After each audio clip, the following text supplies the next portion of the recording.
2 fours, 7 sixes. The game looked gone, except that one man didn't believe so.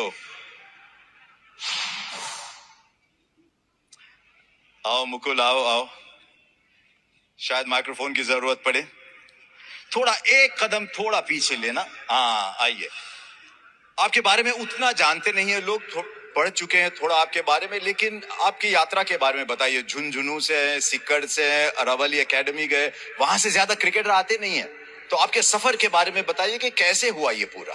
Sir, मेरा सफ़र मतलब मेरे जब पापा की शादी भी नहीं हुई थी तो उनका एक सपना था कि जब मेरे बेटा को उसे क्रिकेट खिलाना, तो ये उनका सपना था। तो वहीं से जब उस टाइम पे फैमिली कंडीशन इतनी अच्छी नहीं थी बचपन में कि मुझे जल्दी क्रिकेट स्टार्ट कर सके, तो फिर मैंने 12-13 साल की उम्र में स्टार्ट किया। तो अब वहाँ आपको पता इतनी एकेडमीज वगैरह नहीं है, तो सिक्कर में उस टाइम पे एक एकेडमी खुली थी, एसबीएस क्रिकेट एकेडमी। तो मैंने वहाँ 5-6 साल तैयारी की। उसके बाद मैं जयपुर आया, क्योंकि आपको अगर आगे और अच्छे लेवल पे खेलना तो आपको आगे से आगे जाना पड़ता है। तो फिर उसके बाद मैं 4 साल से जयपुर प्रैक्टिस कर रहा हूँ। एंड लास्ट ईयर फिर मुझे लगा कि T20 क्रिकेट बहुत तेज़ हो रहा है, तो मुझे मैचेस खेलने चाहिए। तो मैं गुड़गांव रहा 3-4 महीने, वहाँ मैंने दिल्ली में मैचेस खेले, तो मुझे बहुत हेल्प किया लाइक T20 में फास्ट गेम। तो ऐसी जर्नी थी मेरी। आपके पिताजी को आपको कब एहसास हुआ कि ये लड़का लंबा जाएगा?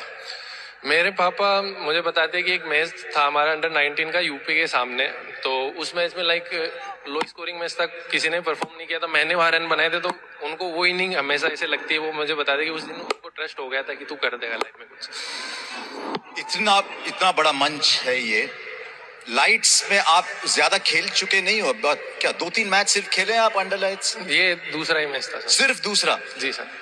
तो बताइए, आपको कुछ एहसास नहीं होता कि बड़ी मैच है, मुझ पे प्रेशर है, झुंझुनू में, सिक्कड़ में लोग देख रहे हैं मुझे, ये सब आप जहन से कैसे निकालते हैं? प्रेशर तो होता है सर, बट वही है कि फिर भगवान ने आपको ये अपॉर्चुनिटी दी है, तो मैं बस बिलीव करके कि मेरा जो हाथ का काम है वो कर सकता हूँ। तो बस क्योंकि एक मौका भी, आप यहाँ से बड़े भी बन सकते हो। एक तरफ प्रेशर है तो एक तरफ आपका नाम भी हो सकता है, तो मैं वो चीज़ देखता हूँ प्रेशर की जगह।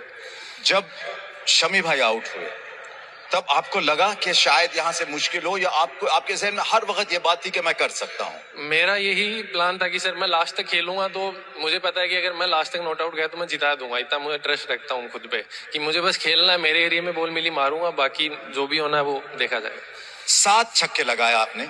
हमारा कमेंट्री बॉक्स में चर्चा हो रही थी कि सबसे मजेदार छक्का कौन सा था। मुझे वो धोनी वाला छक्का लगा आपका। मुझे जो पहला छक्का था वही लगा, क्योंकि 2 मैच हो गए थे अभी तक एक भी छक्का लगा नहीं, तो मेरे लिए पहला छक्का स्पेशल था। और जो पॉइंट के ऊपर से मारा आपने? वो तो सर है ही, बट जो मेरा फर्स्ट सिक्स था वो मेरे लिए स्पेशल सिक्स था। अच्छा, अब आप बताइए कि 7 रन चाहिए थे, 4 गेंदें थी, आप जिस तरह से फॉर्म में थे ऐसा लगा कि बन जाएगा, फिर 2 बॉल नहीं बने। तो जब 5वां बॉल आया, कुछ प्रेशर बन रहा था, आपको लग रहा था कि अगर नहीं लगा तो? नहीं, मेरे ये था माइंड में कि सर 4 बॉलें परफेक्ट डलनी नहीं है, एक बॉल तो मेरे को एरिया में मिलेगी, मुझे एक छक्का मारना, बाकी मैच जीत जाएंगे। तो मैं वेट कर रहा था कि कब वो बॉल मिले। वो हो सकता है सेकंड लास्ट हो सकता है लास्ट भी हो, तो वो मिली मुझे एक अच्छा लगता है जिस तरह से आप बोल रहे हैं, क्योंकि एक दौर था जब छक्का लगाना मुश्किल माना जाता था। आप इतनी आसानी से कह रहे हैं कि मुझे तो पता था छक्का मारूंगा। आपकी तैयारी क्या होती है छक्के मारने के लिए कि इतना कॉन्फिडेंस आ जाता है आपको? मैं मतलब बचपन से जब से खेल रहा हूँ तो सिर्फ मारता ही आया हूँ। मेरा नीचे नीचे खेलने का इतना गेम रहा नहीं कि बस अगर मेरे एरिया में मुझे मिली तो मुझे मारनी है।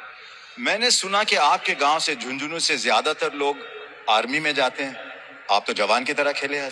बस सर वही है कि वो खून में वो चीज है, मैं यहाँ पे कर रहा हूँ, वो वहाँ पे सीमा पे करते देश के लिए। मुझे बहुत मजा आया आपको देखते, और उम्मीद यही करते हैं कि आप आपका नाम रोशन करें, आपके घर वालों का सबका नाम रोशन करें, आपके गांव का नाम रोशन करें। लेकिन आज जो आपने दिखाया हमको बहुत मजा आया। Thank you sir.